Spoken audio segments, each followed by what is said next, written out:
السلام علیکم ورحمۃ اللہ وبرکاتہ۔ الحمد للہ نحمده ونستعینه ونستغفره ونعوذ باللہ من شرور انفسنا وسیئات اعمالنا، من يهده الله فلا مضل له ومن يضلل فلا هادي له، واشهد ان لا اله الا الله وحده لا شريك له، واشهد ان محمدا عبده ورسوله۔ اما بعد فان خير الحديث كتاب الله، وخير الهدي هدي محمد صلى الله عليه وسلم، وشر الأمور محدثاتها، وكل محدثة بدعة، وكل بدعة ضلالة، وكل ضلالة في النار۔ أعوذ بالله من الشيطان الرجيم، بسم الله الرحمن الرحيم۔ اهدنا الصراط المستقيم، صراط الذين أنعمت عليهم غير المغضوب عليهم ولا الضالين، آمين۔ وقال عز من قائل: كان الناس أمة واحدة فبعث الله النبيين مبشرين ومنذرين وأنزل معهم الكتاب إلى آخر الآية۔ وقال عز من قائل: وما كان الناس إلا أمة واحدة فاختلفوا إلى آخرها۔ وقال النبي صلى الله عليه وسلم فيما يرويه عن ربه جل وعلا، يقول الله سبحانه وتعالى: إني خلقت عبادي حنفاء كلهم ثم إنهم أتتهم الشياطين فاجتالتهم عن دينهم وحرمت عليهم ما أحللت لهم وأمرتهم أن يشركوا بي ما لم أنزل به سلطانا، إلى آخر الحدیث۔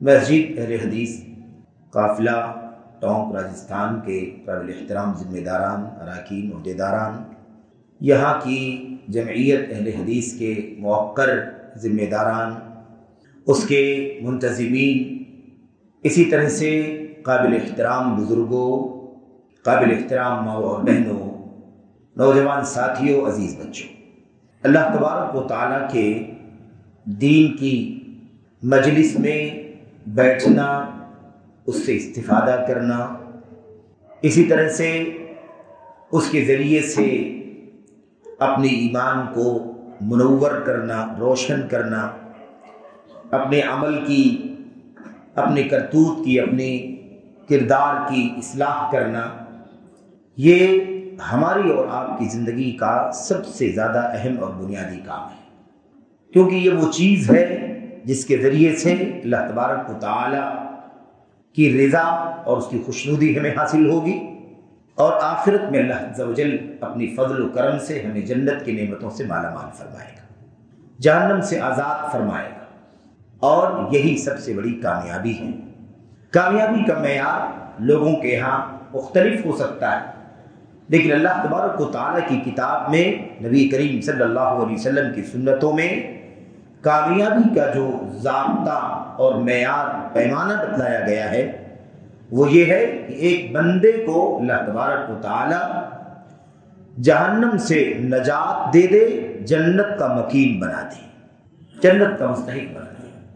میرے بھائی، اللہ تبارک و تعالی فرماتا ہے: فمن زحزح عن النار وادخل الجنۃ فقد فاز وما الحیاۃ الدنیا الا متاع الغرور۔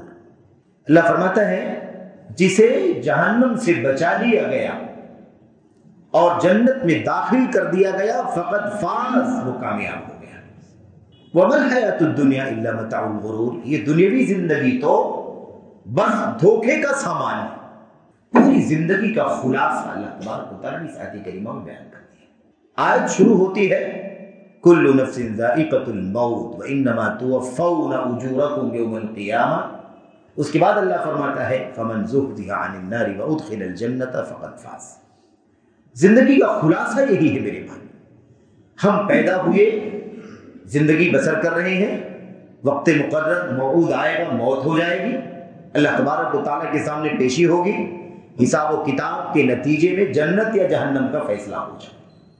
یہ سب کچھ جو ہے زندگی کا، یہ پورا نقشہ، دنیا کا یہ پورا ڈھانچہ، ہماری اور آپ کی زندگی کی مشغولیات، اگر اس کے ذریعے سے ہم اپنے ایمان کو، صحیح عقیدے کو بچا کر انحرافات سے، ضلالتوں سے، گمراہیوں سے، فساد سے، بگاڑ سے بچا کر کے اس سے محفوظ رکھ کر کے اگر اللہ تبارک و تعالیٰ کے پاس پہنچ گئے تو اللہ تبارک و تعالیٰ ہمیں اور آپ کو جہنم سے آزاد کر کے اپنے فضل و کرم سے جنت کا مستحق بنا دے گا، اور یہی سب سے بڑی کامیابی ہے۔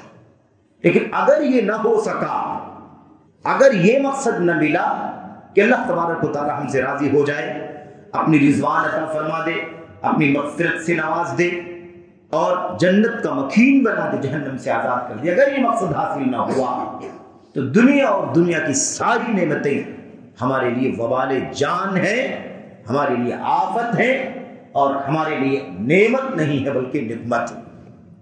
اس لیے سب سے بڑا کام ہماری اور آپ کی زندگی کا یہ ہے کہ ہم جیسے تیسے زندگی گزاریں، جو اسباب ہمارے پاس ہیں حلال کے اس کے ذریعے زندگی گزاریں، لیکن یہ مقصد کبھی ہماری اور آپ کی زندگی سے اوجھل نہیں ہونا چاہیے کہ ہم آخرت کی کامیابی بھول جائیں۔ آخرت کی میرے بھائیوں سب سے بڑی نعمت، سب سے بڑی نجات، جہنم سے نجات، سب سے بڑی کامیابی جنت کی کامیابی، اس سے محروم ہو جائے ایسی کوئی زندگی ہمیں نہیں چاہیے، ایسا کوئی گھنٹہ منٹ ہمیں نہیں چاہیے، ایسا کوئی عقیدہ نہیں چاہیے، ایسا کوئی عمل نہیں چاہیے، ایسا کوئی کردار نہیں چاہیے، ایسی کوئی ایکٹیویٹی، ایسی کوئی سرگرمی، ایسی کوئی نشہ، ایسا کوئی کام ہماری زندگی میں نہیں چاہیے جس کے ذریعے سے دنیا بن جائے لیکن آخرت ہماری ضائع ہو جائے، اکارت ہو جائے۔ یہ سب سے خطرناک مسئلہ ہے۔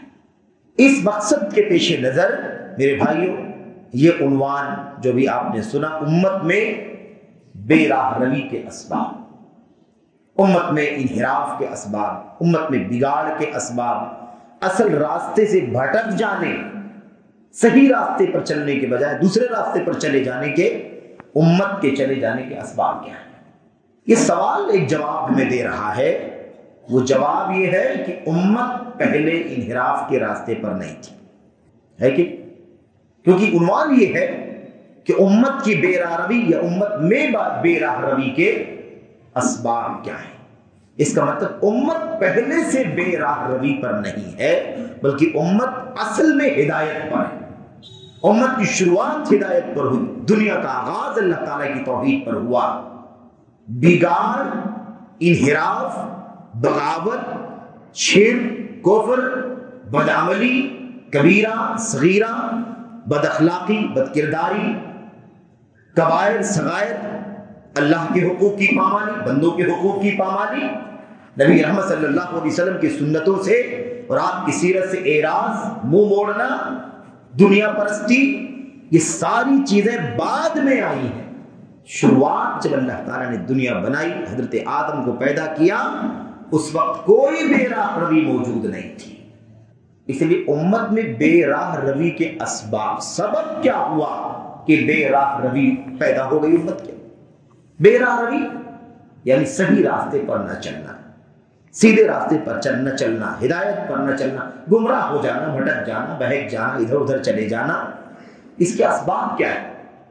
تو یہ بڑا اہم سوال ہے، بہت اہم مسئلہ ہے، اور بہت ساری باتیں اگر اسباب پر گفتگو کریں تو اسباب تو بہت سارے اور بہت لمبی گفتگو ہو سکتی ہے، لیکن میں کوشش کروں گا میرے بھائیوں، میرے بزرگوں کو اپنی ذات کو سمجھانے کے لیے، سب سے پہلے نصیحت کرنے کے لیے، اپنے بھائیوں تک، اپنی بہنوں تک یہ باتیں پہنچانے کے لیے اللہ کے کلام کی چند آیات کی روشنی میں، نبی کریم صلی اللہ علیہ وسلم کی چند احادیث کی روشنی میں، امت کے سلف صحابہ کرام سیرت اور امت کے علماء اجلہ ان کے اقوال و فرمودات کی روشنی میں کچھ باتیں آپ کے سامنے رکھنے کی کوشش کروں، مختصر باتیں۔ اللہ تعالیٰ ہمیں اور آپ کو ان باتوں سے عبرت کی، نصیحت کی توفیق عطا فرمائے، اور اللہ عز و جل ہمیں اور آپ کو صحیح راہ پر آنے کی توفیق عطا فرمائے۔ صحیح راہ پر ہیں تو اس پر استقامت کی اللہ تبارک و تعالیٰ توفیق عطا فرمائے۔ صحیح راہ سے اگر ہٹ رہے ہیں، ہٹ گئے ہیں تو اللہ تبارک و تعالیٰ پلٹ کر کے آ جانے کی توفیق عطا فرمائے۔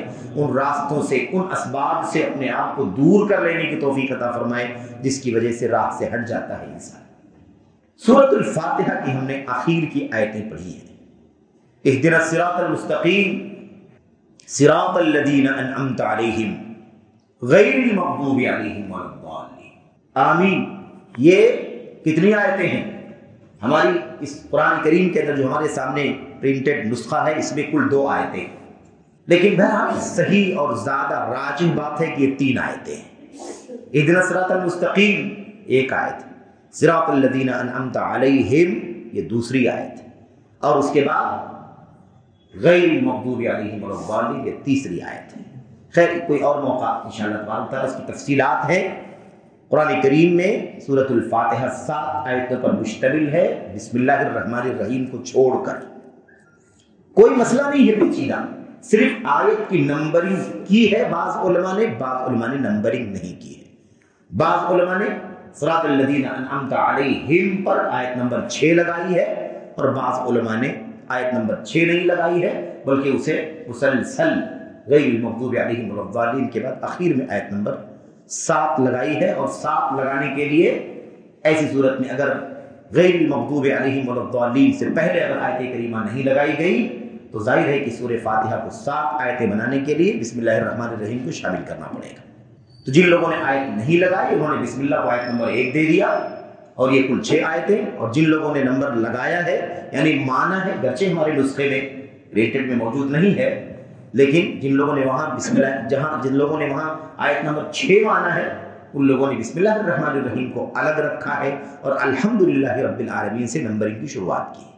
خیر میرے بھائیوں، یہ الگ مسئلہ ہے، پیچیدگی کچھ نہیں ہے، اشکال کچھ بھی نہیں ہے، بس وہاں ٹھہریں گے، آیت مانیں گے اور آگے بڑھیں گے، یا وہاں پر آیت نمبر نہیں مانیں گے یوں ہی آگے بڑھ جائیں گے، یعنی کوئی فرق نہیں سوائے اس کے کہ وہاں نمبر ہے یا نمبر نہیں ہے۔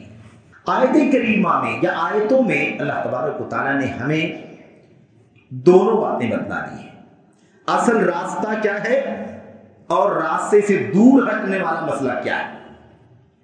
صراط مستقیم اور صراط مستقیم کے علاوہ 2 راستے اور، یہ بے راہ روی کے راستے، بے راہ روی ہے۔ اسی صراط مستقیم سے ہٹ کر کے جو لوگ جائیں گے وہ راہ راست سے ہٹ کر کے گمراہی کی طرف، ضلالت کی طرف بھٹک جائیں گے، پھسل جائیں گے، بہک جائیں گے۔ اللہ تبارک و تعالیٰ فرماتا ہے اہدنا الصراط المستقیم، ہمیں صراط مستقیم کی توفیق عطا فرما، صراط مستقیم پر چلا یعنی توفیق عطا فرما، راستہ دکھا نہیں۔ راستہ دکھانے والا کام رب ذوالجلال کے علاوہ اللہ کے بندے بھی کرتے ہیں، انبیاء نے راستے دکھائے، علماء نے راستے دکھائے، صالحین نے، مصلحین نے راستے دکھائے، لیکن توفیق دے دینا صراط مستقیم کی یہ اللہ تبارک و تعالیٰ کے ہاتھ میں۔ تو ہم اللہ سے مانگ رہے ہیں تو کیا مانگ رہے ہیں؟ اللہ ہمیں صحیح راستے کی توفیق عطا فرما دے۔ غیر المغضوب علیہم ولا الضالین، صراط الذین انعمت علیہم، ان لوگوں کا راستہ جن پر تو نے اپنی نعمتیں نازل فرمائی، جنہیں تو نے اپنی نعمتوں سے نوازا ہے۔ غیر المغضوب علیہم، نہ تو ان کا راستہ جن پر تیرا غضب ہوا ہے، ولا الضالین، نہ ان کا راستہ جو گمراہ ہو گئے۔ یہ راہ راست سے بھٹکے ہوئے 2 بڑے طبقے، 2 بڑے طبقے۔ تو راہ راست کی دعا اور بے راہ روی سے اور بے راہ رو لوگوں سے ہم نے برات کا، بیزاری کا اعلان کر دیا ہے۔ ہر سورت، ہر رکعت میں قرآن نمازوں کی ہر رکعت میں سورۃ الفاتحہ کی تلاوت کرتے ہیں، اللہ سے راہ راست کی توفیق مانگتے ہیں، بے راہ روی سے اللہ تبارک و تعالیٰ سے بچنے کی دعا کرتے ہیں۔ یہ ہماری اور آپ کی ذمہ داری ہے، لیکن ان آیات کو، ان کے معانی کو، ان کے تقاضوں کو، ان کی تفسیر کو اور انہیں اپنی زندگی میں کیسے نافذ کرنا، صراط مستقیم پر کیسے ڈٹ کر کے قائم رکھ سکتے ہیں، اور صراط مستقیم کے علاوہ جو راستے ہیں، ہدایت کے علاوہ ضلالت، گمراہی، باطل، انحراف کے راستے، ان سے اپنے آپ کو کیسے بچائیں گے، بہت سیریس ہو کر کے ہمیں سوچنا ہے۔ یہودیوں کا راستہ، عیسائیوں کا راستہ، یہ بڑی مثال ہے بے راہ روی کی، بے راہ روی کی بڑی مثال ہے قرآن کریم کی ان آیتوں کے اندر۔ میرے بھائیوں، اللہ کے نبی صلی اللہ علیہ وسلم نے فرمایا تھا امت میں بے راہ روی آئے گی، لوگ بے راہ روی کی طرف چلے جائیں گے، راہ راست سے بھٹک جائیں گے۔ آپ نے فرمایا صلی اللہ علیہ وسلم لَتَتَّبِعُنَّ سَنَنَ مَنْ كَانَ قَبْلَكُمْ شِبْرًا بِشِبْرٍ وَذِرَاعًا بِذِرَاعٍ حَتَّى لَوْ دَخَلُوا جُحْرَ ضَبٍّ لَدَخَلْتُمُوهُ یا لَاتَّبَعْتُمُوهُ۔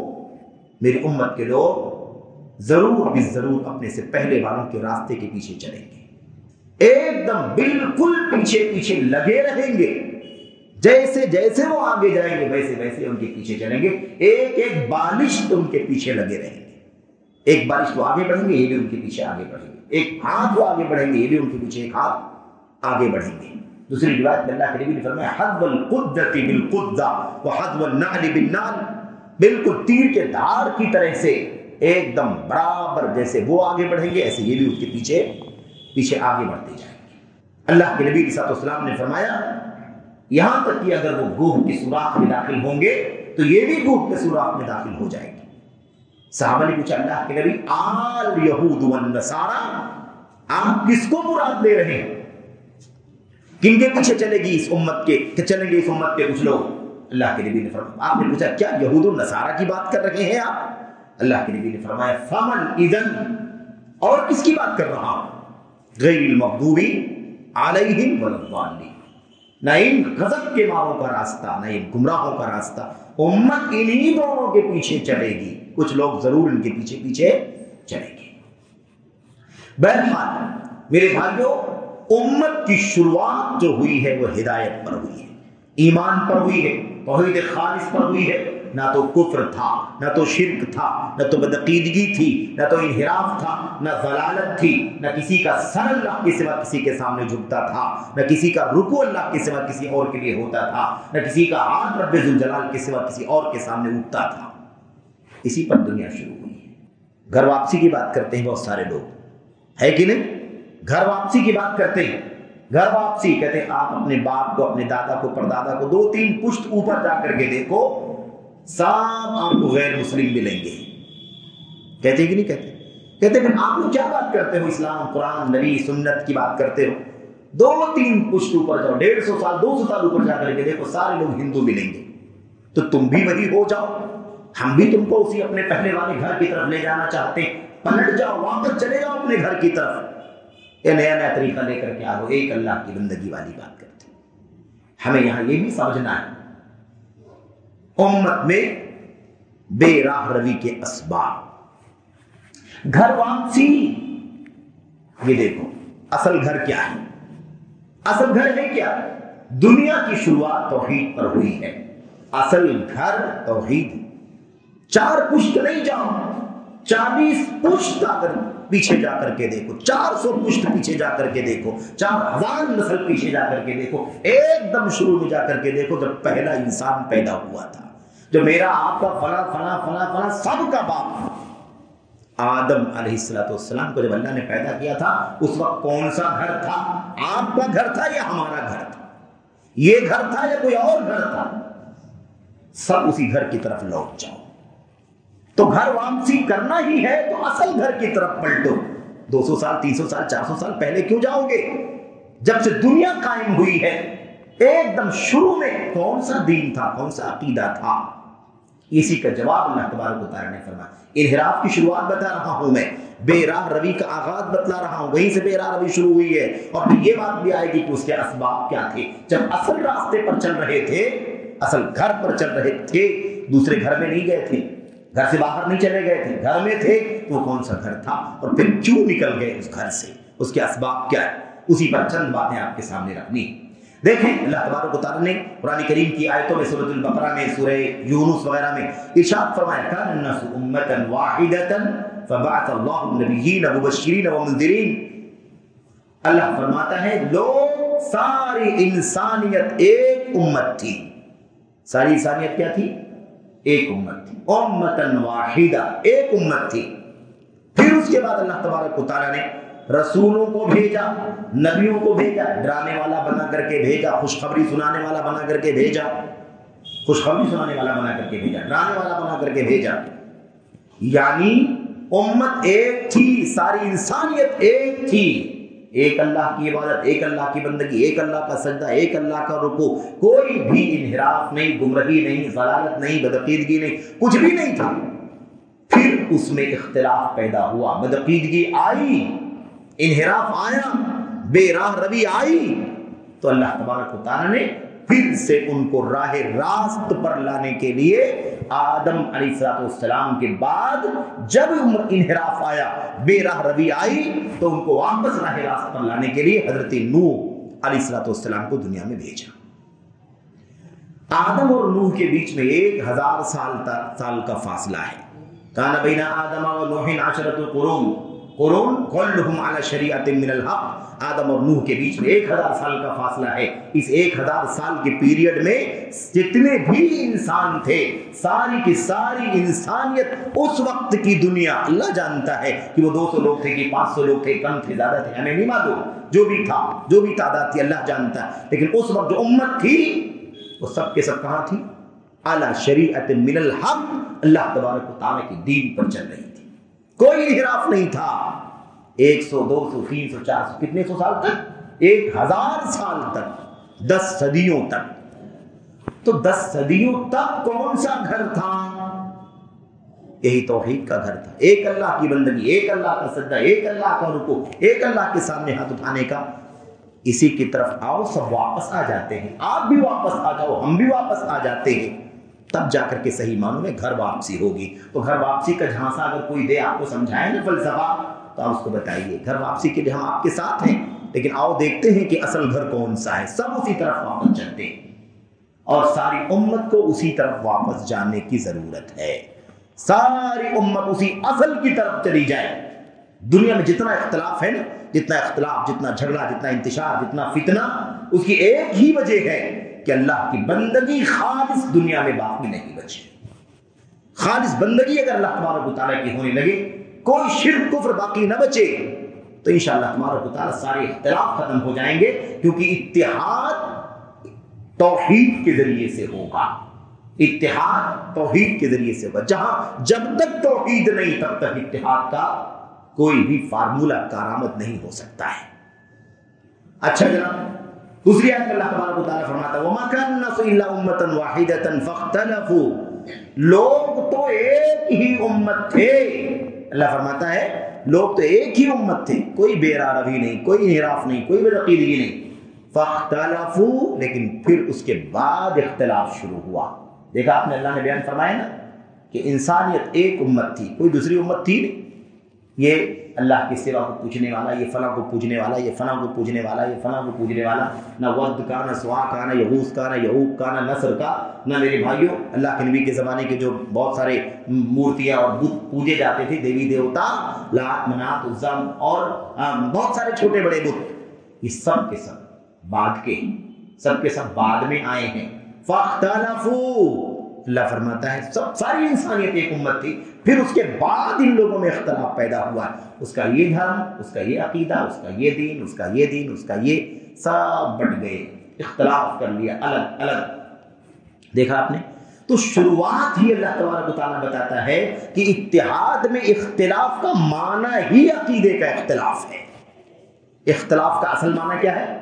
عقیدے کا اختلاف۔ اختلاف کا اصل معنی ایمان میں اختلاف، عقیدے میں اختلاف کا اصل معنی میرے بھائیوں، میرے رب ذوالجلال کے در سے ہٹ کر کے غیر اللہ کی عبادت کرنا سب سے بڑا اختلاف ہے۔ یہ اللہ تبارک و تعالیٰ بیان فرماتا ہے۔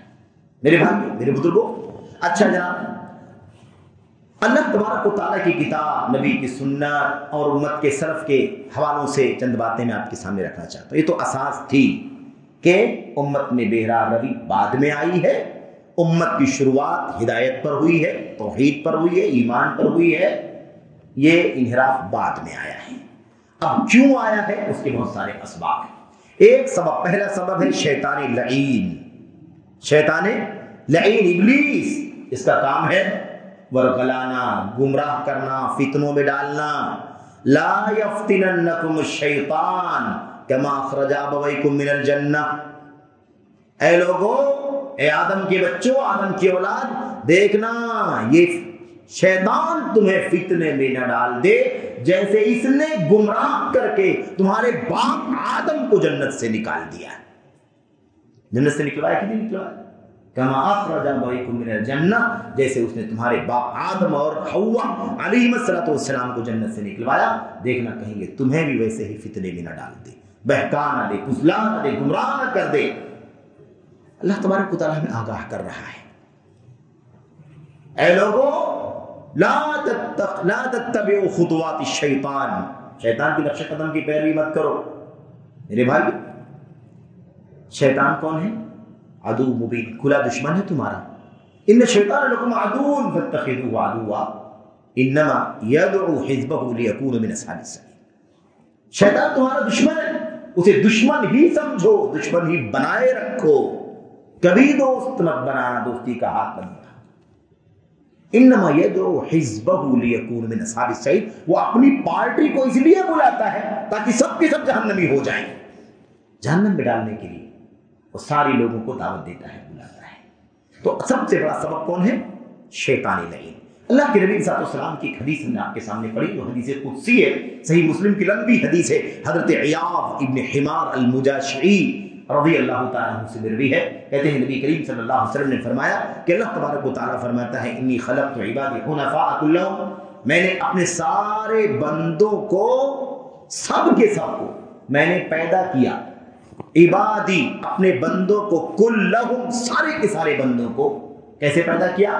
حنفاء، سارے لوگوں سے کنارہ کشی اختیار کر کے ایک اللہ واحد کی طرف جھکنے والا، مائل ہونے والا بنایا۔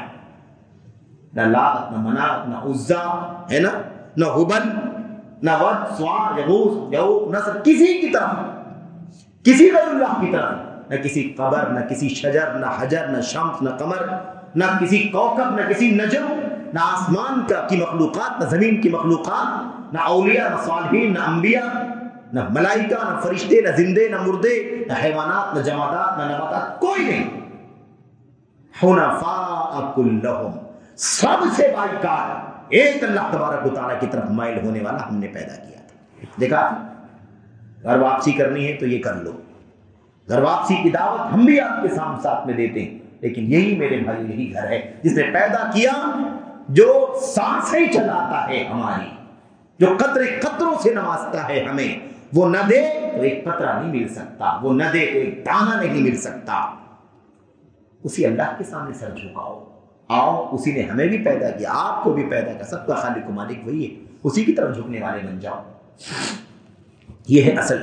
بہرحال تو بات چل رہی تھی کہ اللہ تبارک و تعالیٰ نے کیا فرمایا؟ یہ ہے، سب بندوں کو ہم نے ایک اللہ کی عبادت کرنے والا بنایا۔ بے راہ روی کہاں سے شروع ہوئی؟ ثم، یہ دیکھو، ثم انہم اتتہم الشیاطین فاجتالتہم عن دینہم، اللہ اکبر، پھر ان کے پاس شیطان آیا، شیاطین آئے ان کے پاس، اور ان لوگوں کو ان کے دین سے بہکا دیا، بھٹکا دیا، بے راہ روی کے راستے پر لگا دیا، گمراہ کر دیا، ان کے دین سے کیا کر دیا؟ دیکھا آپ نے شروعات کہاں سے ہو رہی ہے؟ بے راہ روی کی شروعات کہاں سے ہوئی؟ اس ابلیس لعین شیاطین کے ذریعے سے ہو رہی ہے۔ تو ان لوگوں کو ہم نے ایک اللہ کی بندگی کرنے والا ہی پیدا کیا تھا، شیاطین آئے، ان لوگوں نے ان کو اپنے دین سے بھڑکایا، کھینچ کر کے ہٹایا، اللہ کی بندگی مت کرو، ادھر چلو، ادھر چلو، ادھر چلو، ادھر چلو، کھینچ کر کے ہٹایا اللہ کی بندگی سے، اور بہت ساری چیزیں جو میں نے ان کے لیے حلال کر دی تھی، ان تمام چیزوں کو اس نے حرام کر دیا۔ مشرکین مکہ نے بہت عجیب و غریب سے عقیدے بنا رکھے تھے نا، یہ حرام ہے، یہ حرام ہے، یہ حرام ہے نا، کیا ہے وہ بحیرہ، سائبہ، وسیلہ، حام، اللہ نے سارا نقشہ کھینچا ہے۔ تو بہت ساری چیزیں جو ہم نے ان کے لیے حلال کی تھی، شیطان نے آ کر کے کیا کر دیا؟ حرام کر دیا۔ اور کیا کیا؟ یہ سب سے خطرناک بے راہ روی، سب سے بڑی بے راہ روی، وَأَمَرَتْهُمْ أَن يُشْرِكُوا بِمَا لَمْ يُنَزِّلْ بِهِ سُلْطَانًا، اور ان شیطانوں نے میرے ان بندوں کو، جن کو میں نے اپنے خود اکیلے کی بندگی کرنے والا پیدا کیا تھا، ان بندوں کو آ کر کے شیاطین نے حکم دیا کہ میرے ساتھ شرک کریں، جس کی کوئی دلیل ہم نے نہیں اتاری ہے۔ شرک کی کوئی دلیل ہے؟ دنیا کے ذرے ذرے کو تلاش کر لو، اللہ کے ساتھ شرک کی کوئی ذرے کے برابر بھی دلیل نہیں مل سکتی ہے۔ توحید، ہر جگہ آپ کو توحید کی دلیلیں دکھائی دے رہی۔ ہم یہاں بیٹھے ہیں اللہ کے بیٹھانے سے بیٹھے، وہ نہ زندگی دے تو کوئی زندگی نہیں جی نہیں سکتا، زندہ نہیں رہ سکتا، وہ سانسیں ہماری چلا رہا ہے، اس لیے ہم زندہ۔ توحید، اللہ کی بندگی، اللہ تبارک و تعالیٰ کی عبادت، اللہ تبارک و تعالیٰ کی وحدانیت کی دلیلیں ذرے ذرے میں، وفی کل شیء لہ آیۃ تدل علی انہ واحد، ساری چیزوں میں ہر جگہ اللہ تبارک و تعالیٰ کی وحدانیت کی دلیل موجود ہے۔ ایک ایک مخلوق باریک سے باریک اس بات کی گواہی دے رہی ہے کہ خالق و مالک قابل بندگی سچا تنہا اللہ تبارک و تعالیٰ کی ذات ہے۔ میرے بھائی تو کیا ہوا؟ اللہ کے نبی نے فرمایا، اللہ تعالیٰ، یہ اللہ تعالیٰ فرما رہا ہے، اللہ رب الجلال ہمارا رب فرماتا ہے کہ شیاطین آئے میرے بندوں کے پاس، ان لوگوں نے بھٹکایا بہکایا انہیں اور حکم دیا چلو میرے ساتھ شریک ٹھہراؤ، میرا ساجیدار بناؤ، میرا پارٹنر بناؤ، میرا مددگار بناؤ، میرا بیٹا بناؤ، میری بیٹی بناؤ، ہے کہ نہیں؟ بھائی یہودیوں نے حضرت عزیر کو اللہ کا بیٹا بنا دیا، عیسائیوں نے حضرت عیسیٰ کو، ہے کہ نہیں؟ اور مشرکین مکہ فرشتوں کو اللہ کی بیٹیاں کہا کرتے تھے۔ لم يتخذ صاحبۃ ولا ولدا، اللہ نے نہ کوئی بیوی بنائی ہے اور نہ کوئی اولاد بنائی ہے۔ لم یلد ولم یولد ولم یکن لہ کفوا احد۔ لیکن شیطان نے آ کر کے کہا، اللہ تبارک و تعالیٰ کے حکم دیا، اللہ نے عالمی توحید کا حکم دیا، شیاطین نے کس بات کا حکم دیا؟ اللہ کے ساتھ شریک بنائیں، ساجیدار بنائیں، جس کی میں نے کوئی، اللہ فرماتا جس کی میں نے کوئی دلیل اتاری ہی نہیں ہے۔ یہ ہے میرے بھائیو شیطان، اور اسی نے بڑے بڑے کارنامے انجام دیے ہیں۔ تو یہ تو ایک بنیادی بات ہو گئی کہ بے راہ روی کا سب سے بڑا پہلا سبب کیا ہے؟ شیطانی نہیں، یہ ہے۔ اب ہمیں یہ سمجھنا ہے، ہم سوچتے ہوں گے کہ بھئی آخر کیسے جان پائیں گے شیطان برگلا رہا ہے؟ کہ اللہ کی توحید میں کہیں بھی کوئی خلل کا مسئلہ پیدا ہو رہا ہے، ہمارے کاروبار کے ذریعے سے وہاں تک معاملہ جا رہا ہے، ہمارے معاملات کے ذریعے وہاں تک معاملہ جا رہا ہے، ہماری توحید، ہمارا عقیدہ جہاں جیسے بھی بگڑ رہا ہے، ہمیں فوراً سمجھ لینا چاہیے کہ شیطان ہمارے پیچھے لگا ہوا ہے، ہمارے پیچھے شیطان لگا ہوا ہے۔ اسی لیے نبی کریم محمد رسول اللہ صلی اللہ علیہ وسلم دعا کیا کرتے تھے، اللہم انی اسألک، اللہم انی استغفر، اللہم انی اسألک، اللہم انی اعوذ بک من ان اشرک بک شیئا وانا اعلم واستغفرک لما لا اعلم۔ نبی کریم صلی اللہ علیہ وسلم دعا کیا کرتے ہیں، اللہ میں تیری پناہ چاہتا ہوں اس بات سے کہ میں تیرے ساتھ کسی کو ساجیدار بناؤں، شریک بناؤں، عقیدہ ایمان توحید بگڑ جائے، تیرے ساتھ کسی کو شریک بناؤں جان کر کے، جانتے ہوئے اللہ تیری پناہ چاہتا ہوں کہ جان کر کے تیرے ساتھ کبھی کسی کو شریک نہ ٹھہراؤں، اور اگر انجانے میں مجھ سے کہیں کوئی شرک کا کام ہو جائے تو اللہ میں تیری مغفرت کا، تیری بخشش کا سوال کرتا ہوں۔ پیغام کیا ہے حدیث میں؟ پیغام یہ ہے کہ ہمیں چوکنا رہنا چاہیے، اپنے عقیدے کو بچاؤ، انحراف سے بچاؤ، توحید کی سلامتی کی فکر کرو، شرک سے، کفر سے کیسے اپنے عقیدے کی حفاظت کرو گے، بہت ضروری ہے۔ اہل حدیثوں کا مسئلہ کیا ہے میرے بھائیو؟ بہت مطمئن ہو جاتے ہیں ہم لوگ، ہمارا عقیدہ تو الحمدللہ 100% توحید کا عقیدہ، ٹھیک ہے، اچھی بات ہے، اللہ کرے کہ ہمارا عقیدہ توحید پر 100% توحید کا عقیدہ ہے، لیکن کہیں اسی زعم کے ذریعے سے کہیں بھٹکنے نہ لگے اندر اندر، اسی وجہ سے کہیں گمراہی راستہ نہ بنانے لگے۔ استقامت کی بھی دعا کرو، اسی لیے ہر نماز میں ہم کہتے ہیں اہدنا الصراط المستقیم، صراط مستقیم پر ہے کہ نہیں ہے، لیکن پھر بھی کہتے ہیں اللہ صراط مستقیم پر چلا، یعنی چلاتے رہ، توفیق ہٹنے نہ پائے، اے اللہ ایک ذرے کے لیے بھی تو اپنی نگہبانی سے ہمیں دور مت کرنا۔ یا ایھا الذین آمنوا آمنوا، اے ایمان والو ایمان لاؤ، یعنی کیا مطلب؟ ایمان پر ثابت قدمی کے ساتھ، مضبوطی کے ساتھ چلو، بھٹک نہ جانا، بہک نہ جانا، یہ ہمیں میرے بھائی تعلیم ملتی ہے۔ خیر، دوسرا مسئلہ کیا ہے؟ بات لمبی نہ ہو، ذرا مختصر طور پر چند 2 4 6 8 اسباب پر نظر ڈالتے ہیں انشاءاللہ تبارک و تعالیٰ کہ کیا اسباب امت کی گمراہی کے۔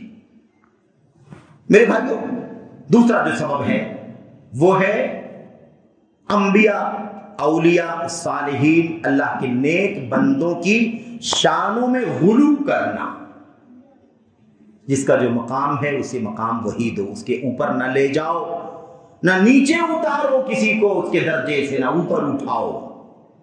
اگر اللہ کے بندوں کو نیچے اتار دو گے تو اتنی گستاخی نہیں ہوگی جتنا بندوں کو اوپر اٹھا کر کے اللہ کے درجے میں داخل کر دو گے، تب جا کر کے بڑی سے بڑی گستاخی ہوگی۔ اس لیے اللہ تبارک و تعالیٰ کی شان، اللہ کی عظمت، اللہ کا مقام اس شان کا ہے کہ اللہ کے برابر کسی کو نہ کیا جائے۔ میرے بھائی، امت کے اندر بے راہ روی کی عملی شروعات، پریکٹیکل شروعات کب ہوئی ہے؟ اسی ذریعے سے، نیک لوگوں کی شان میں غلو، بزرگوں کی شان میں غلو، ہے نا، اولیاء کی شان میں غلو، پیروں کی شان میں، مرشدوں کے شان میں، صوفیوں کے شان میں، باباؤں کے شان میں، علماء کی شان میں غلو کرنا، غلو مطلب ان کو ان کے درجے سے اوپر اٹھانا، جتنے مقام کے ہیں اس سے زیادہ اوپر لے کر کے جانا، جتنی تعریف کے لائق اس سے زیادہ تعریف کرنا۔ میرے بھائی یہ سب سے خطرناک مسئلہ ہے اس امت، اس دنیا کی امت، مطلب امت، پوری امت اللہ تعالیٰ کی بندگان، اس معنی میں امت انسانیت، یہ مسئلہ بڑا پیچیدہ ہے۔ تو یہاں سے شروعات ہوئی، اور ہم یہ بات پہلے پڑھ چکے ہیں کہ آدم اور نوح کے بیچ میں 1000 سال کا فاصلہ ہے، اس بیچ میں کوئی شرک کا معاملہ نہیں تھا، کوئی بے راہ روی تھی ہی نہیں۔ 1000 سال کے بعد ایک قوم کے اندر بے راہ روی شروع ہوئی، اور اس کی شروعات یہیں سے ہوئی۔ اس قوم کے جو نیک لوگ تھے، اللہ والے بزرگ لوگ تھے، ود، سوا، یغوث، یعوق، نصر، 5 لوگ، یہ 5 لوگ اللہ کے نیک بندے تھے۔ صحیح بخاری میں حضرت عبداللہ بن عباس رضی اللہ تعالیٰ عنہ سورہ نوح کی آیت کریمہ کی تفسیر کرتے ہوئے فرماتے ہیں هذه اسماء رجال صالحین من قوم نوح، یہ نوح علیہ السلام کی قوم کے 5 نیک لوگوں کے، بزرگوں کے نام ہیں۔ اس بات پوری کہانی بتلاتے ہیں۔ یہ بزرگ لوگ تھے، اللہ کی بندگی کرتے تھے، عبادت کرتے تھے، نیکی کا کام کرتے تھے۔ ان کی جب موت ہو گئی تو شیطان ان کی نسلوں کے پاس آیا، قوم کے پاس آیا، اور کہنے لگا یہ جو بزرگ لوگ تھے نا دنیا سے چلے گئے، اب ان کی برابر، ان کے جیسا کوئی عبادت کرنے والا نہیں ہے، کم سے کم تم ان کی جگہوں پر بیٹھ کر کے اللہ کی عبادت کرو۔ تمہیں ان کی جگہوں پر جب بیٹھو گے تو اللہ کی یاد آئے گی۔ ان کی جگہوں پر بیٹھ کر کے عبادت کرنے لگے۔ اس کے بعد اگلی نسل آئی، شیطان نے ان سے کہا بھائی یہ جہاں تم بیٹھ کر کے عبادت کرتے ہو، جو اللہ کے بڑے بڑے بزرگ لوگ تھے بندے، ان کو بھول جاؤ گے، کم سے کم جہاں جہاں بیٹھتے تھے دیواروں پر تصویر بنا لو، تصویر، مجسمے، تصویر کا مطلب کندہ کرنا، کندہ کر لو۔ ود صاحب ایسے تھے، سوا صاحب ایسے تھے، یغوث صاحب ایسے تھے، یعوق، نصر ایسے تھے، کندہ کر کے ان کی جگہوں پر جہاں جہاں بیٹھتے تھے، اس کونے پر جہاں جہاں بیٹھتے تھے، تم بھی ان کی تصویریں بنا لو، مجسمے بنا لو، ان کو دیکھ دیکھ کر کے اللہ کو یاد کرو، ورنہ اللہ کو فراموش کر دو گے۔ یہ اللہ کے بہت بڑے بندے تھے۔ وہ نسل بھی چلی گئی۔ اس کے بعد والی نسل کے پاس شیطان آیا اور کہنے لگا تم لوگ کیا کر رہے ہو؟ ارے یہ جو تصویریں تم دیکھ رہے ہو یہ اللہ کے بہت پہنچے ہوئے بندے، اللہ کے اولیاء، اللہ تبارک و تعالیٰ کے پاس ان کا مقام بڑا اونچا ہے۔ اگر تمہیں بھی اللہ سے قریب ہونا ہے تو ان کا سجدہ کرو، ان کی عبادت کرو، یہ تمہیں اللہ سے قریب کر دیں گے۔ قوم بھول گئی، نہیں پتا، ایک نسل، دوسری نسل، تیسری نسل، نہیں معلوم۔ اس قوم کو یہی پتا کہ ہاں یہ تو بہت اچھی بات ہے، ان کو اب سب ان کو پوجنے لگے۔ حتی اذا نسی العلم عبدت، ابن عباس فرماتے ہیں جب علم فراموش کر دیا گیا، علم بھلا دیا گیا، بھول گئے تاریخ کیا ہے۔ اور کوئی بھی قوم اگر اپنی ماضی کی تاریخ کو بھول جاتی ہے تو اس کا انجام یہی ہوتا ہے۔ ہمیں چاہیے کہ اپنی ماضی کو یاد رکھیں، اپنے اسلاف کو یاد رکھیں، اپنی تاریخ کو یاد رکھیں، اپنے پرکھوں کو یاد رکھیں۔ پرکھوں کو مطلب ہمارے اپنے باپ دادا نہیں، وہ ماضی امت کے اسلاف کو یاد رکھیں تاکہ ہم اپنے اصل دین پر گرفت رکھیں، بے راہ روی ہم سے قریب نہ آنے پائے۔ کیا ہوا؟ ان لوگوں نے پوجا کرنا شروع، جب علم بھلا دیا گیا وہ بھی تو انہی ود، سوا، یغوث، یعوق، نصر کی عبادت ہونے لگی، سب انہیں کو پوجنے لگے۔ دیکھا آپ نے؟ تو یہ اللہ کے ڈر کو چھوڑ کر کے پہلی بار دنیا میں پہلی بار بے راہ روی کہاں سے آئی؟ اللہ کے نیک بندوں کی شان میں غلو کرنے کی وجہ سے۔ وہ کون تھے؟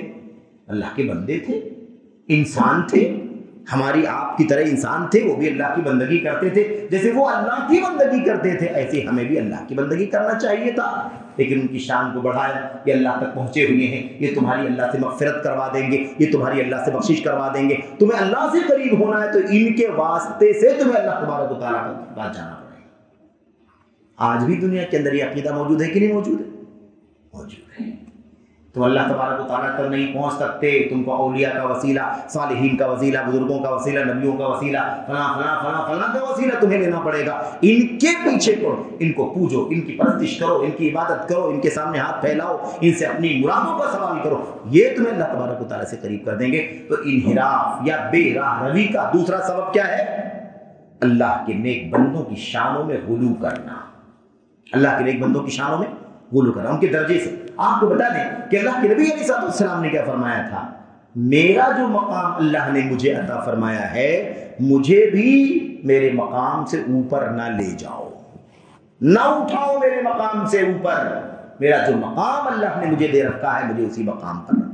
لا ترفعونی فوق منزلتی التي انزلنی اللہ علیہ، مجھے میرے اس درجے سے اوپر نہ بڑھاؤ، اٹھاؤ جس درجے پر اللہ نے مجھے رکھا ہے۔ انما انا عبد فقولوا عبد اللہ ورسولہ، میں اللہ کا بندہ ہوں، اس کا رسول ہوں، اس لیے مجھے اللہ کا بندہ اس کا رسول ہی کہو، اور کوئی طاقت میرے پاس نہیں، ربوبیت کی طاقت نہیں، الوہیت کی طاقت نہیں۔ آج جاؤ دیکھو امت پہ کتنی گمراہیاں موجود ہیں۔ میرے بھائی قصیدہ بردہ شریف دیکھ لو، بردہ شریف اس کی تلاوت ہوتی ہے، اللہ کے نبی کو اللہ کے اونچا بڑھا دیا گیا، اللہ کے نبی کو وہ مقام بتایا گیا ہے جو مقام رب ذوالجلال کے سوا کسی کو حاصل ہی نہیں ہے۔ ان من جودک الدنیا وذرتها ومن علومک علم اللوح والقلم، ایک شعر ہے بردہ بوسیری مصری کا شعر، اس کے قصیدے کا جو بریلوی لوگ پڑھتے ہیں اس کے اندر کیا ہے، یہ ایک شعر ہے، ایک مثال کے طور پر ایک شعر ہے۔ ان من جودک الدنیا وذرتها، آپ کی سخاوت، آپ کی فیاضی میں یہ دنیا ہے اور دنیا کی سوکن یعنی آخرت۔ اللہ اکبر، نبی کی سخاوت میں کیا ہے، دنیا بھی ہے اور آخرت بھی ہے۔ نبی اتنے فیاض ہیں کہ نبی نے دنیا بنائی ہے، نبی نے آخرت بنائی، نبی نے دنیا دی ہے، نبی نے آخرت دی ہے۔ دنیا کس نے بنائی بھائی؟ خلق السماوات والارض، اللہ نے بنائی کہ نہیں بنائی؟ دیکھا، وَمِنْ عُلُومِكَ عِلْمُ اللَّوْحِ وَالْقَلَمِ، اور اللہ کے نبی آپ کے علم میں لوح و قلم کا علم ہے۔ ہاں، قسمت جو لکھی جاتی وہ آپ کے ہاتھ میں، قسمت جو لکھی جاتی، تقدیریں لکھی جاتی، لوح و قلم، تختہ اور قلم جو اللہ تبارک و تعالیٰ کے ہم مقدر کے فیصلے ہوتے کس کے ہاتھ میں ہے؟ کس کا علم، اس کا علم کس کے پاس ہے؟ کہتے ہیں اللہ کے نبی آپ کے پاس۔ اللہ کے نبی کو اللہ کے برابر بتایا جا رہا ہے کہ نہیں بتایا جا رہا ہے؟ یہ گمراہی ہے۔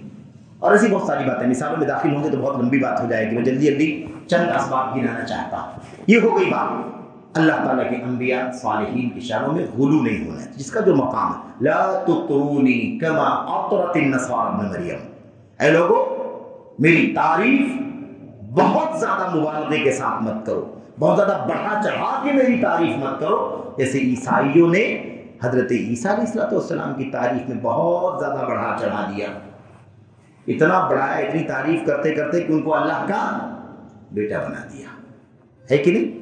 یہودیوں نے حضرت عزیر کو اللہ کا بیٹا بنا دیا، جبکہ عزیر بھی اللہ کے بندے اور حضرت عیسیٰ بھی اللہ کے بندے، اللہ کے رسول۔ میرے بھائی تو یہ مثال ہے، اس لیے غلو نہیں ہونا چاہیے۔ آج امت کے اندر غلو بہت زیادہ پایا جاتا ہے۔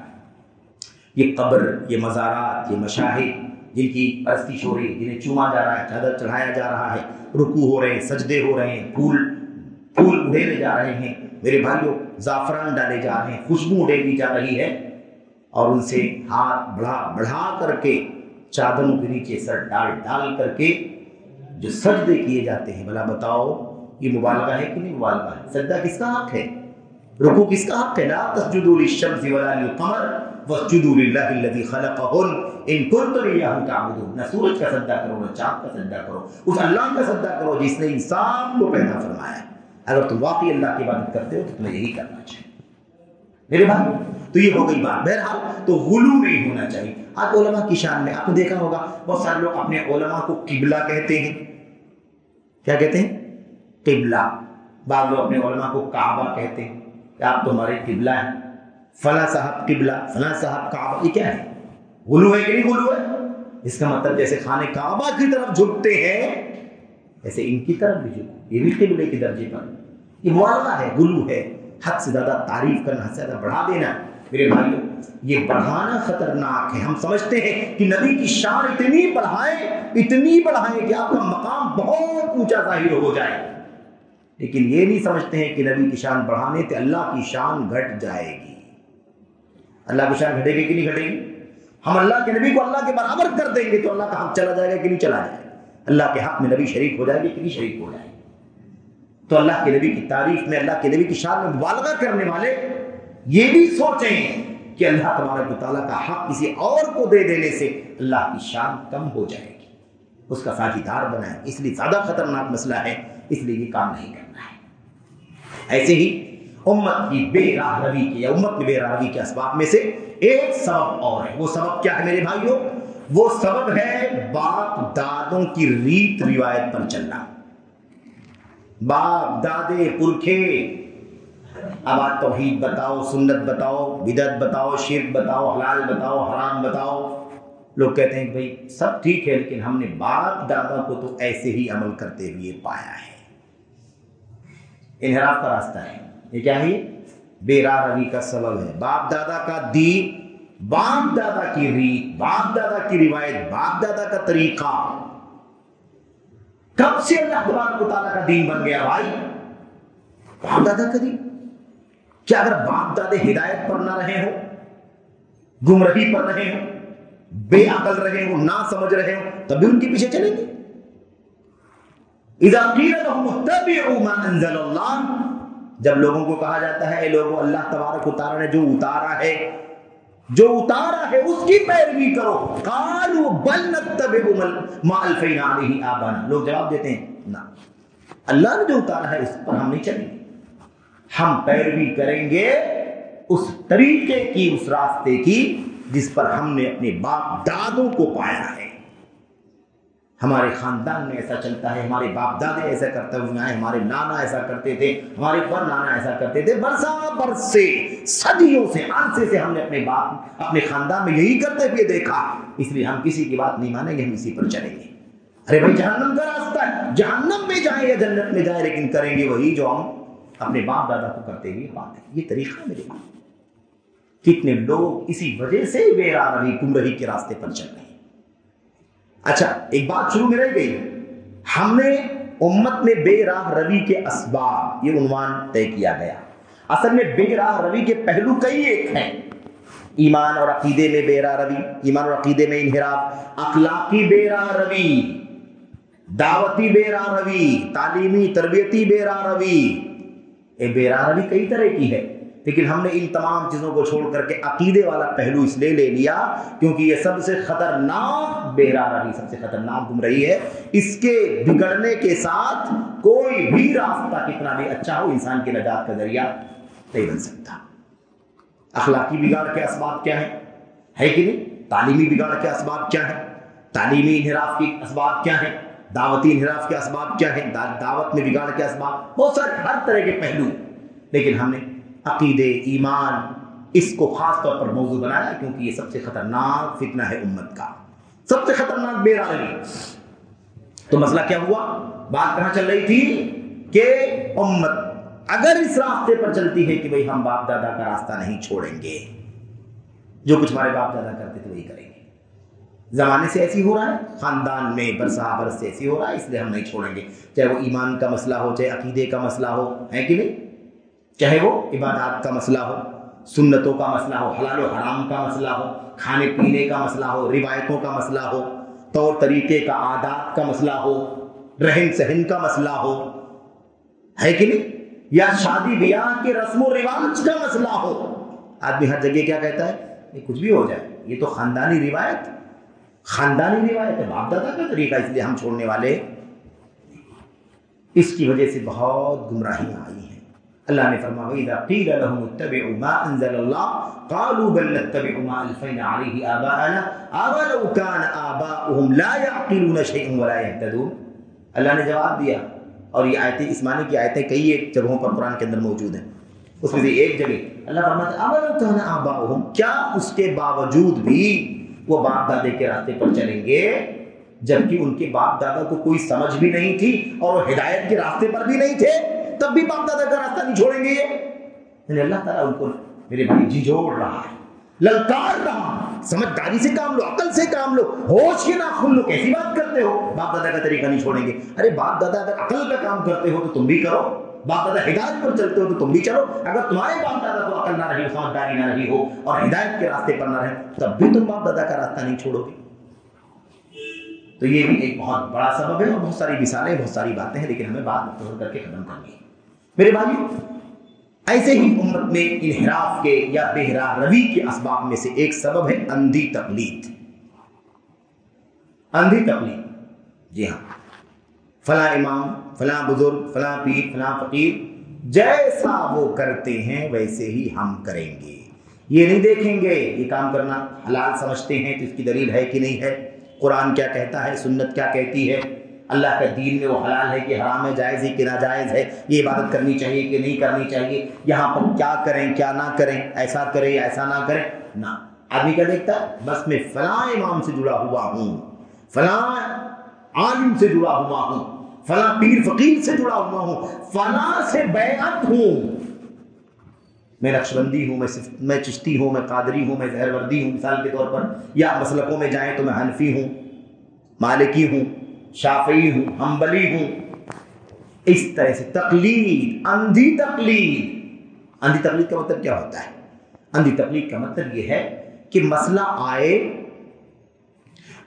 آئے اور وہ مسئلہ قرآن کے خلاف ہو، سنت کے خلاف ہو، پھر بھی اسے نہ چھوڑے، کہے کہ نہیں بھائی کچھ بھی ہو جائے، میں تو اس مسلک کا ہوں، میں اس کو فالو کرتا ہوں، میں اس کے پیچھے چلتا ہوں، میں اس کو ہی آئیڈیل سمجھتا ہوں، اس لیے کچھ بھی ہو جائے میں اس کو نہیں چھوڑوں گا۔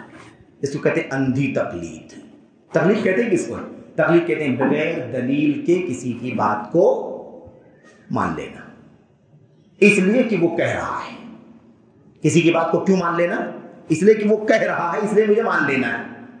کیوں کہہ رہا ہے؟ دلیل کیا ہے؟ قرآن، سنت، کوئی دلیل ہے؟ دلیل سے مطلب نہیں، بلا دلیل کسی کی بات کو مان لینا، یہ کیا ہے؟ تقلید ہے۔ اگر وہی مسئلہ قرآن میں ثابت ہو جائے کہ ایسا نہیں ہے، حدیث میں ثابت ہو جائے کہ ایسا نہیں ہے بلکہ اس کے خلاف ہے، وہ امام کی بات کو، اپنے عالم کی بات کو چھوڑ دے، چھوڑ کر کے قرآن و سنت کی بات پر عمل کر لے، تو الحمدللہ اسے اندھی تقلید نہیں کہتے، اسے کہتے تقلید کر رہا تھا لیکن دلیل آئی تو چھوڑ کر کے قرآن و سنت کو اپنے گلے لگا لیا۔ سمجھ رہے ہیں کہ سمجھ رہے ہیں؟ بہت خطرناک مسئلہ ہے تقلید کا مسئلہ، بڑا پیچیدہ ہے، بڑا پیچیدہ مسئلہ ہے۔ اللہ تبارک و تعالیٰ نے ہمیں اور آپ کو کیا حکم دیا؟ اتبعوا ما انزل الیکم من ربکم ولا تتبعوا من دونہ اولیاء، اسی کی پیروی کرو جو تمہارے پاس تمہارے رب کی طرف سے اتارا گیا ہے۔ ہماری طرف کیا اترا ہے؟ ہماری طرف، ہمارے پاس ہمارے رب کی طرف سے کیا اترا ہے؟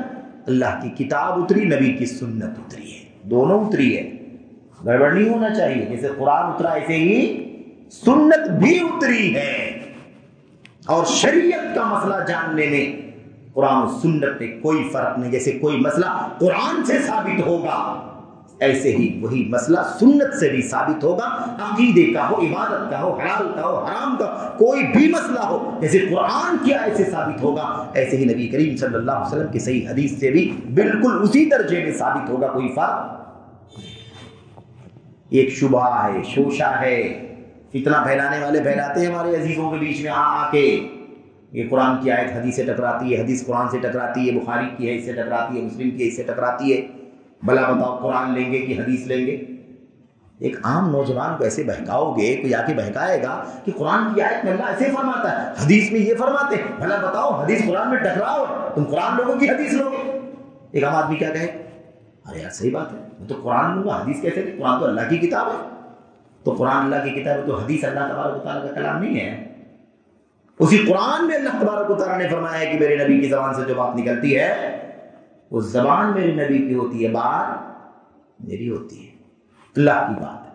وَمَا يَنطِقُ عَنِ الْهَوَىٰ إِنْ هُوَ إِلَّا وَحْيٌ يُوحَىٰ، کچھ نہیں بولتا میرا نبی، جو کچھ بھی بولتا ہے وہ اللہ کی طرف سے وحی ہوتی ہے، جو اللہ کی طرف سے اترتی ہے، کی جاتی ہے اس کی طرف۔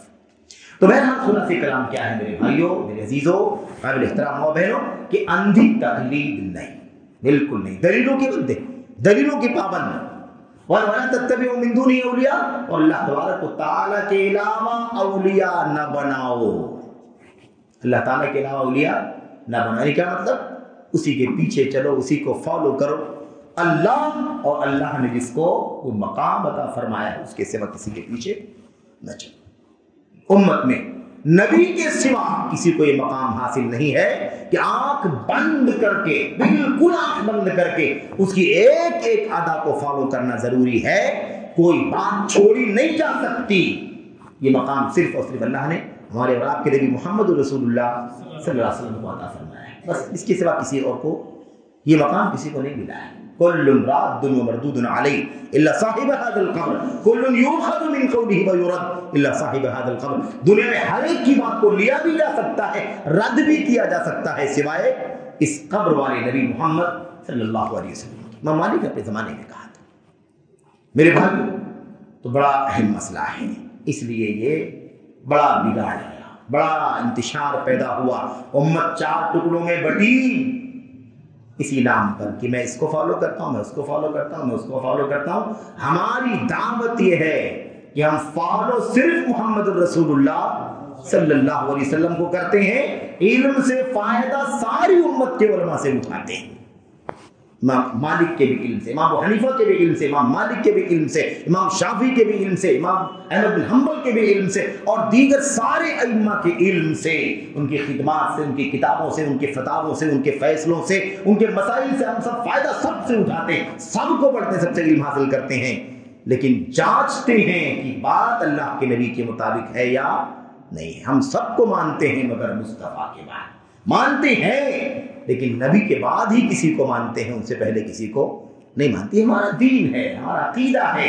اس کے سوا نجات کا کوئی راستہ بھی نہیں ہے، اور نہ کسی امام نے کبھی اپنی تقلید کرنے کا حکم دیا ہے۔ اللہ واسطے کسی بھی امام نے کبھی اپنی امت کے کسی فرد کو اپنی تقلید کرنے، اپنے پیچھے چلنے کا حکم نہیں دیا ہے، بلکہ منع کیا ہے، میرے پیچھے نہیں چلنا، میری تقلید نہیں کرنا، لا تقلدنی ولا تقلد مالکا ولا الشافعی ولا الثوری وخذ من حیث اخذ۔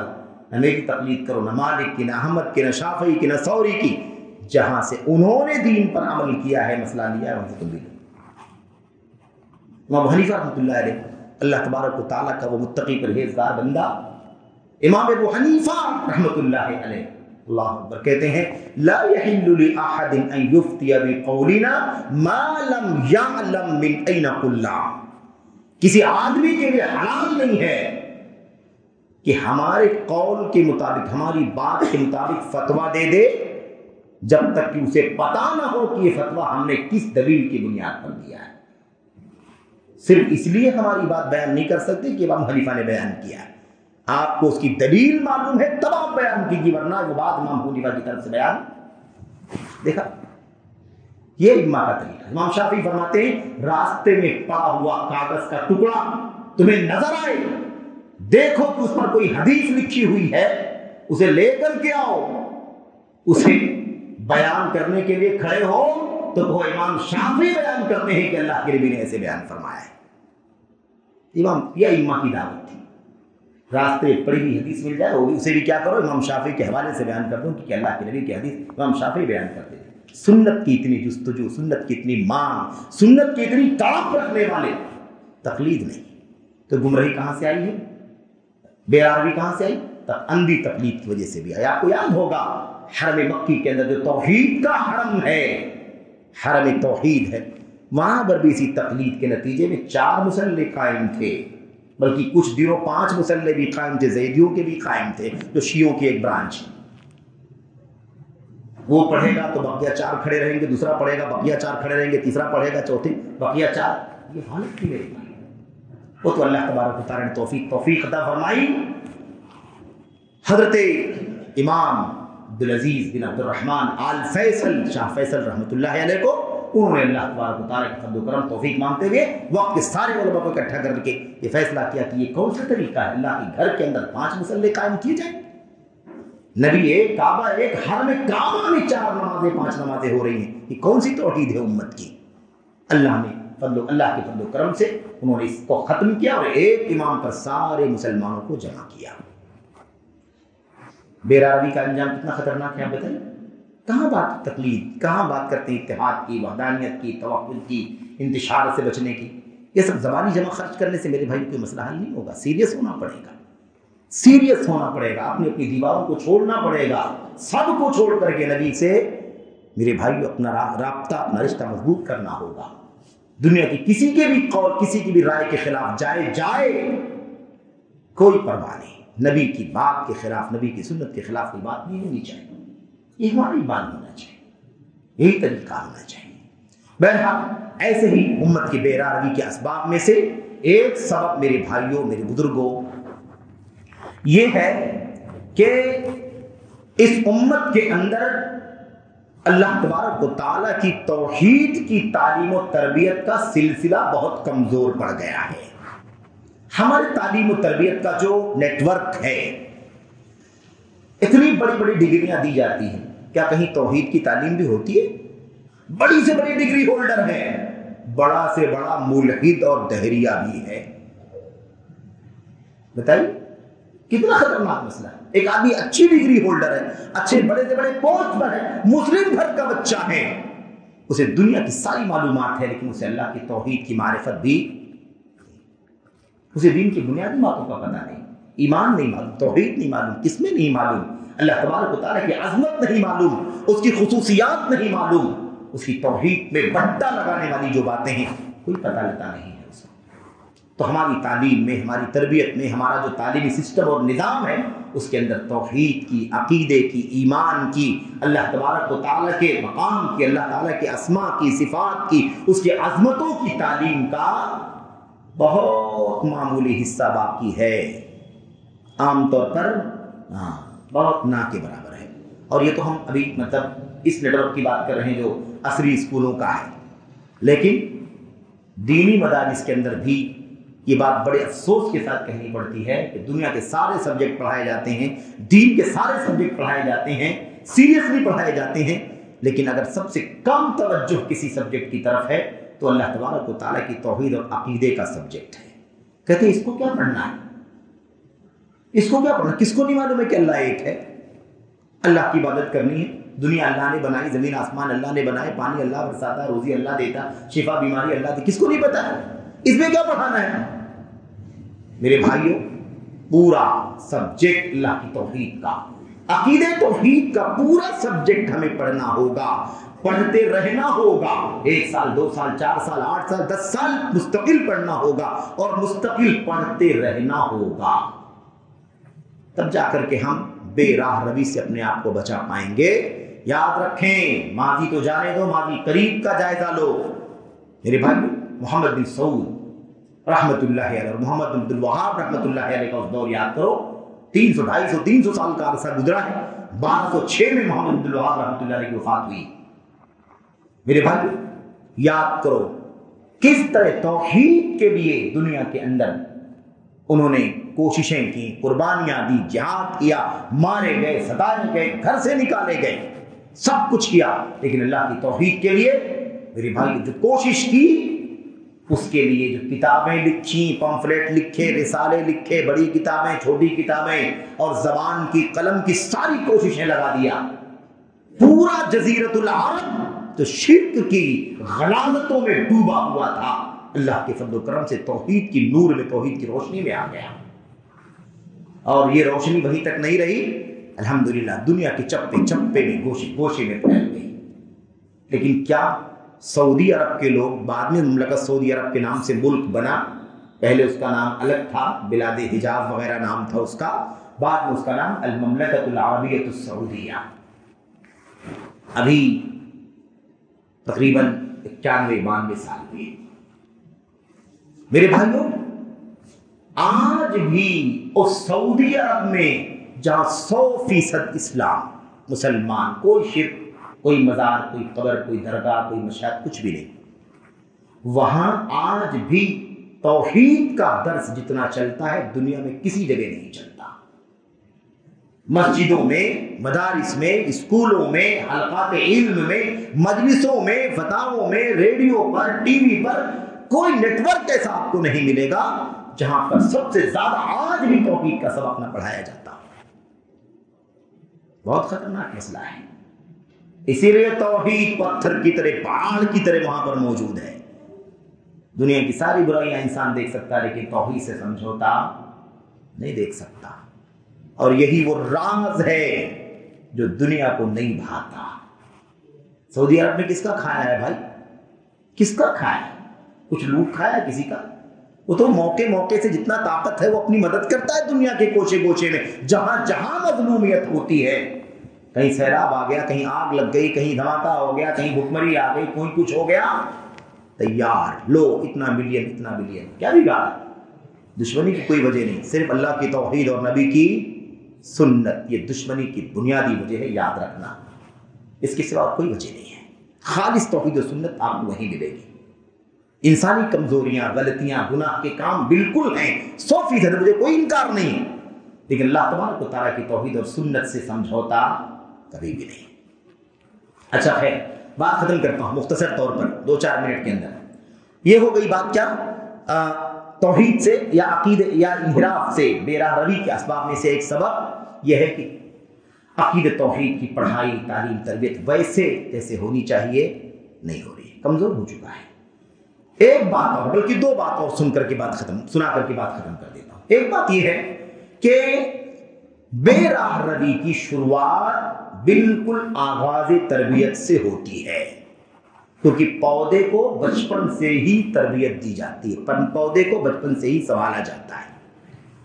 ایک دانہ ڈال دیا جائے مٹی کے اندر، اور جیسے اس کی کیا کہتے ہیں اس کی کوپل باہر آئے، اگر ایسے کراس آئے اور اس کو ہم اگر نہ سیدھا کر دیں تو سیدھی جائے گی کہ ٹیڑھی جائے گی؟ ٹیڑھی جائے گی. اور جب بڑھ کر کے آگے چلی جائے گی، آپ سیدھا کرنا چاہیں گے تو کیا حال ہوگا؟ اجڑ لے کر کے ٹوٹ جائے گی. اس لیے ایک دم شروع سے مقصد کیا ہے؟ ماں باپ کا کردار بہت عظیم ہے. اس میں بے راہ روی سے اگر بچانا ہے تو اس نسل نو کو بالکل چھوٹے بچوں سے یہیں سے توحید کی، عقیدے کی، ایمان کی تربیت کرنا ضروری ہے. اللہ کے نبی نے فرمایا صلی اللہ علیہ وسلم نے، کل مولود یولد علی الفطرہ فابواہ یہودانہ او ینصرانہ او یمجسانہ الی آخر الحدیث. بخاری وغیرہ میں اللہ کے نبی صلی اللہ علیہ وسلم نے فرمایا جو بھی بچہ پیدا ہوتا ہے ماں باپ کے بیچ میں فطرت پر پیدا ہوتا ہے. پھر اس کے بعد اس کا باپ، اس کی ماں اگر یہودی ہوتے ہیں تو اس کو یہودی بنا دیتے ہیں، اس کے ماں باپ کرسچن ہوتے ہیں کرسچن بنا دیتے ہیں، اس کے ماں باپ مشرک ہوتے ہیں مشرک بنا دیتے ہیں. اللہ کے نبی نے یہ نہیں فرمایا کہ اس کے ماں باپ مسلمان ہوتے تو مسلمان بنا دیتے ہیں. کیوں؟ اس لیے کہ مسلمان تو پہلے سے ہی ہے. یہ بولنے کی ضرورت ہی نہیں ہے. فطرت اسلام پر پیدا ہوتا ہے، اسلام کی فطرت پر پیدا ہوتا ہے. اگر اسے یہودی والے ماں باپ یہودی ماں باپ یہودی نہ بنائیں، عیسائی نہ بنائیں، مجوسی نہ بنائیں، مشرک نہ بنائیں، اسے چھوڑ دیں، کسی جنگل میں لے جا کے چھوڑ دیں. جب وہ پل کے بڑھ کے جوان ہوگا تو وہ اس بات کو جانے گا کہ زمین پر جس پر ہے اس کا پیدا کرنے والا اللہ ہے، جو آسمان پر دکھائی دے رہا ہے اس کا پیدا کرنے والا اللہ ہے. اس لیے سر کسی پیدا کرنے والے کے سامنے ہی جھکنا چاہیے. یہ ہے فطرت اسلام. فطرت اسلام یہی ہے میرے بھائی، سمجھ رہے ہیں؟ تو ماں باپ کا کردار بڑا عظیم ہے. ماں باپ جیسے ہوتے ہیں ویسے ہی بناتے ہیں. اب ماں باپ کا عقیدہ صحیح نہیں ہے تو بچوں کا عقیدہ کیسا ہوگا؟ ماں باپ تربیت، اسی لیے اللہ کے لیے بچپن سے کیا ہے؟ ابن عباس کو یا غلام انی اعلمک کلمات، اے بچے میں تجھے کچھ باتیں سکھا رہا ہوں. احفظ اللہ یحفظک، احفظ اللہ تجدہ تجاہک، اذا سألت فاسأل اللہ واذا استعنت فاستعن باللہ. اللہ اکبر. اللہ سے مدد مانگنا ہے تو اللہ سے مانگو، سوال کرنا اللہ سے سوال کرو، اللہ تبارک و تعالیٰ کی حفاظت کرو، اللہ کو یاد کرو، اللہ تمہیں یاد کرے گا، تمہاری حفاظت کرے گا. اللہ کو یاد کرو، اللہ کو اپنے سامنے پاؤ گے، تمہاری مدد کرنے والا ملے گا. یہ بچپن سے تربیت ہونی چاہیے، بچپن سے. ہاں بڑا ہونے کے بعد نہیں. لوگ بہت ماڈرن ہوتے جا رہے ہیں، لوگوں کا عقیدہ ایمان کتنا صحیح کتنا غلط بچوں کی کوئی پرواہ نہیں. ایک دم چھوٹے بچوں کو ایڈوانس تعلیم کے لیے، معیاری تعلیم کے لیے، ہائی ایجوکیشن حاصل اس نام پر اس کو لے جا کر کے کانوینٹ میں داخلہ کرا دیتے ہیں. اب وہ بچپن سے ایک دم شروعات سے اس کی پرورش کس پر ہوتی ہے؟ کرسچینٹی پر ہوتی ہے، عیسائیت پر ہوتی ہے. کوئی غیرت نہیں، کوئی ایمان کی غیرت نہیں، کوئی توحید کی غیرت نہیں. سمجھ رہے ہیں؟ تو یہ بڑا خطرناک. اس لیے بے راہ روی یہاں سے پیدا ہوتی ہے. ایک سبب بھی آخری ایک اور بات بیان کر کے بات ختم کرتا ہوں. وہ سبب ہے میرے بھائیوں ان لوگوں کا چلن جو اس امت کو مس گائیڈ کرنے والے لوگ ہیں. امت کو مس گائیڈ کرنے والے. اللہ کے نبی صلی اللہ علیہ وسلم نے فرمایا تھا اخوف ما اخاف اخوف انما ما اخوف من المسیح الدجال ایک چیز ایسی ہے جس کا مجھے اپنی امت کے بارے میں دجال سے بھی زیادہ ڈر ہے. سمجھ رہے ہیں؟ مجھے ایک چیز ایسی ہے جس کا ڈر اپنی امت کے سلسلے میں دجال سے بھی زیادہ ہے. صحابہ نے پوچھا اللہ کے نبی دجال سے زیادہ خوف ہے آپ کو، کون سا مسئلہ ہے؟ آپ نے فرمایا الائمۃ المضلون، مس گائیڈ کرنے والے قائدین، مس گائیڈ کرنے والے علماء، گمراہ کرنے والے پیشوا، علماء سو، جو علماء جو امت کو مس گائیڈ کرتے ہیں، توحید نہیں بتاتے صحیح، شرک کی مذمت نہیں بتاتے، سنت کی غیرت نہیں دلاتے، بدعت کی مذمت نہیں کرتے. ایسے بھی بہت سارے لوگ ہیں جو جیتے جی زندہ آ کر کے اس کا مرید اس کے پیروں پر سجدہ کرتا ہے، لیکن وہ بے غیرت اسے منع نہیں کرتا. کیا پیغام دینا چاہتا ہے؟ یہی نا کہ ہمارا مقام بڑا اونچا ہے، ہمارا سجدہ ہو سکتا ہے، ہم بڑے پہنچے ہوئے لوگ ہیں. دیکھا ہوگا آپ نے، دیکھا کہ نہیں دیکھا؟ آج کے میڈیا کے دور میں کون نہیں دیکھتا، کون نہیں جانتا ہے؟ یہ ہے طاغوت. یہ کیا ہے؟ طاغوت. وَاجْتَنِبُوا الطَّاغُوتَ، طاغوت سے بچو. کل ما عبد من دون اللہ، جس کی بھی اللہ کے سوا عبادت کی جائے وہ طاغوت ہے، اس کی عبادت کی جائے اور وہ راضی ہے اس سے. ہے کہ اس کو دھکا دینا چاہیے کہ دھکا دینا چاہیے، سمجھانا چاہیے کہ سمجھانا چاہیے. سجدہ کر رہا ہے، اس کی پیٹھ تھپ کروا رہا ہے، کوئی بات نہیں، سجدہ کرو. حبشہ سے صحابہ گھوم کر کے آئے، دیکھا کہ کرسچن جو ہے نا وہ اپنے پادری کا تو سجدہ کرتے، اپنے پادری کے احترام میں، اس کی تعظیم میں سجدہ کرتے. صحابہ واپس آئے تو کہا اللہ کے نبی ہم نے دیکھا حبشہ میں ایسا ایسا ہوتا ہے، آپ کا مقام تو اللہ نے بہت اونچا بنایا ہے، کیا ہم آپ کا سجدہ نہ کریں؟ اللہ کے نبی نے فرمایا نہیں، سجدہ تو اللہ کے سوا کسی کا نہیں ہو سکتا ہے، سجدہ اللہ کے سوا کسی کا نہیں ہو سکتا. اگر میں کسی کو کسی کے سجدے کا حکم دیتا تو بیوی کو حکم دیتا کہ اپنے شوہر کا سجدہ کرے، لیکن سجدہ تو اللہ کے سوا کسی اور کے لیے روا نہیں ہے.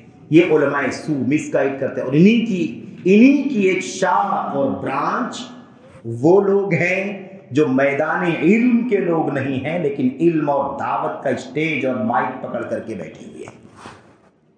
ہاں ان کے پیچھے چلو گے تو وہ بھی پتہ نہیں کہاں لے کر کے چلے جائیں گے. فاقد الشیء لا یعطی، جس کے پاس خود کوئی چیز نہ ہو وہ آپ کو ہم کو کہاں سے دے گا. ہاں بہت بڑا مسئلہ ہے، لمبی بات ہے، میں اس میں داخل نہیں ہونا چاہتا ہوں. ایک اشارہ ہے کہ علم علماء سے حاصل کرو. علم دین ہے. یہ دین کا علم کیا ہے؟ یہ بھی دین ہے.